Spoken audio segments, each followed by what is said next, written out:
se puede ver la pantalla, ¿verdad?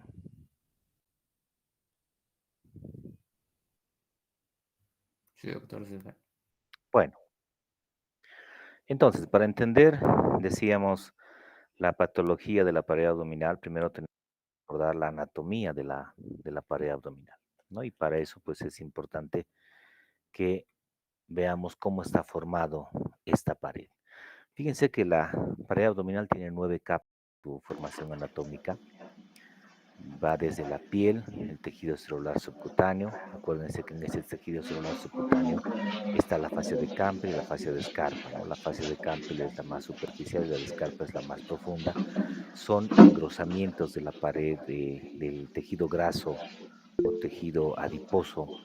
No son aponeurosis realmente, sino que esos engrosamientos asemejan una aponeurosis.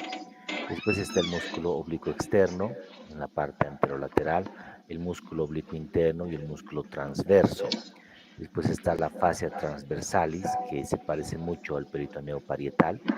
Después está la grasa preperitoneal y finalmente el peritoneo parietal. Todas estas estructuras entonces anatómicas van a formar parte de la pared abdominal. Son 9 capas en total las que se encuentran. De estas estructuras, la piel es el órgano más grande que tenemos en la economía.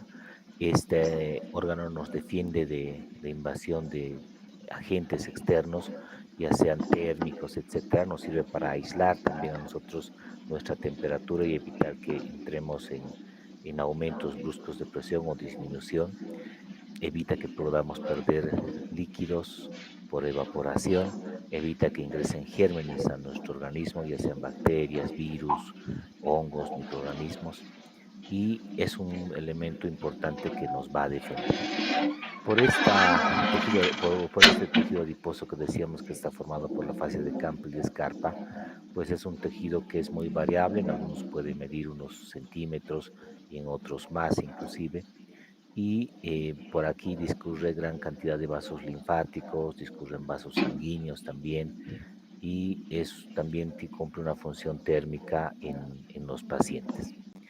Después están los grupos musculares. Fíjense que en el abdomen encontramos 3 grupos musculares en la parte lateral, nombrados así como oblicuo externo, interno y transverso, y 2 en la parte central que son los rectos abdominales.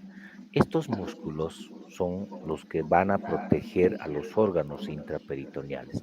Si ustedes se dan cuenta, gran parte de la pared abdominal o de la cavidad abdominal más bien está formado solamente en su pared por estructuras músculo-aponeuróticas. No contamos con estructura ósea que proteja los órganos internos, como en el tórax, por ejemplo. Si ustedes ven, tiene una envoltura torácica, que es el tórax, las costillas, el esternón, etcétera, que van a proteger a los órganos internos. En el abdomen, pues está la columna vertebral en la región posterior y el resto de las paredes está formado solo por estructuras músculo-aponeuróticas. Esto hace que el abdomen tenga cierta labilidad frente a traumatismo sobre todo. ¿Y cómo está formado entonces esa estructura musculoaponeurótica? Decíamos que en la parte anterolateral está formada por 3 músculos. Esos 3 músculos son el oblicuo externo, el interno y el transverso, superpuestos en ese orden. El oblicuo externo es el músculo más voluminoso que tenemos en la musculatura del abdomen. Es un músculo que se inserta en las 6 a 7 últimas costillas, en las caras laterales de esas 6 a 7 últimas costillas. Desde aquí, fíjense que sus fibras se dirigen hacia abajo y hacia la línea media para entrelazarse con las del lado opuesto formando la línea alba, además formando la vaina anterior de los rectos, ¿no? Si ustedes recuerdan, estos músculos rectos abdominales no tienen aponeurosis propia. La aponeurosis está dada por la prolongación de estos músculos laterales. Entonces las fibras, decíamos, se dirigen hacia abajo y hacia adelante, se entrelazan con las del lado opuesto y forman la línea alba. Los últimos grupos musculares o las últimas fibras, más bien las más inferiores, las que salen de las últimas costillas, ya no terminan en la línea alba, sino que éstas se insertan en la cresta ilíaca, en la espina ilíaca anterior superior e incluso llegan hasta el pubis en su formación, ¿no? Entonces, así está formado este músculo oblicuo externo. Después tenemos al músculo oblicuo interno, ¿no? Este músculo está por dentro del oblicuo externo, internamente. Es un músculo que tiene una dirección contraria al oblicuo externo, se dirige desde la parte inferior hacia la parte lateral, hacia la parte medial más bien, y fíjense que se inserta en la fascia toracolumbar, en la región posterior, en la cresta ilíaca, y desde aquí sus fibras van y también terminan en los últimos cartílagos o en las últimas costillas en las caras laterales. También este músculo se entrelaza con las del lado opuesto para formar parte de la línea alba y también formar parte de la vaina anterior de los rectos. Después, internamente vamos a encontrar al músculo transverso del abdomen. Como su nombre dice, este músculo transverso tiene una dirección longitudinal, o más bien transversal de sus fibras. Se inserta en la fascia toracolumbar, en la región posterior, en la cresta ilíaca, en la espina ilíaca anterosuperior y también a nivel del pubis.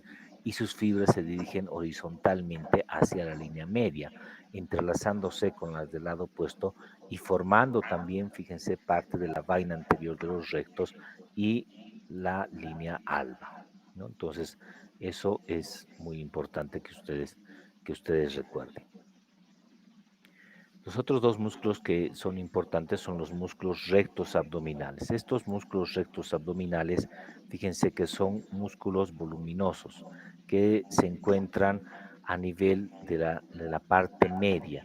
Se insertan hacia abajo, se insertan abajo en la sínfisis del pubis y desde aquí se dirigen longitudinalmente al apéndice sifoides y los últimos cartílagos costales en la parte superior. Estos músculos rectos longitudinales no tienen aponeurosis propia. La aponeurosis está dada por la prolongación, decíamos, de los músculos laterales del abdomen. Estos músculos además van a pasar rodeando al ombligo, ¿no? Vamos a ver después que existen algunas alteraciones en la conformación de esta pared.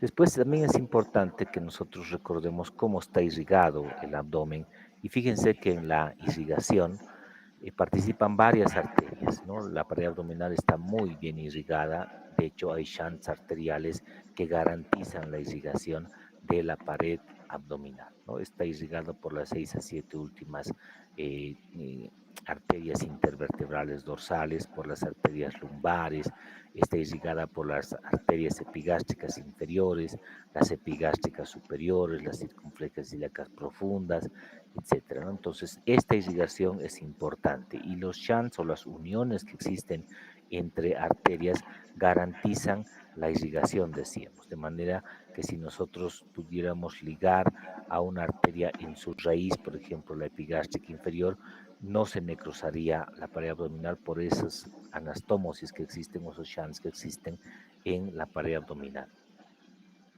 ¿no? Estamos viendo aquí igual la irrigación de la pared abdominal, fíjense cómo está muy bien irrigada.